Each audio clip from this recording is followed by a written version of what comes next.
Xaçmaz rayonunda güclü yanğın hadisəsi baş verib. Hadisə şəhər ərazisinə yaxın meşə massivində qeydə alınıb. 2 hektar ərazini əhatə edən yanğının söndürülməsinə Fövqəladə Hallar Nazirliyinin 100-dən artıq canlı qüvvəsi, 17 ədəd yanğın söndürən avtomobil və 2 helikopter cəlb olunub.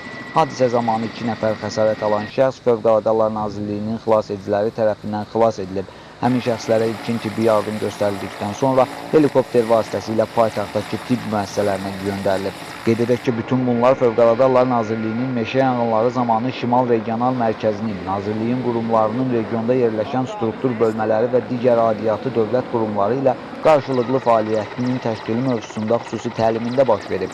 Təlimin keçirilməsində məqsəd Şimal Regional Mərkəzinin, regionda yerləşən struktur bölmələri və digər aidiyyatı dövlət qurumları ilə qarşılıqlı fəaliyyət planının reallığın yoxlanılması, eləcə də fövqəladə hallar zamanı yanğın söndürmə və xilasetmə bölmələrinin şəxsi heyəti qarşısında qoyulan tapşırıqların yerinə yetirilməsinin yoxlanılmasından ibarət olub. Təlimdə həmçinin ilk dəfə olaraq xüsusi təlim keçmiş itlərdən istifadə olunub.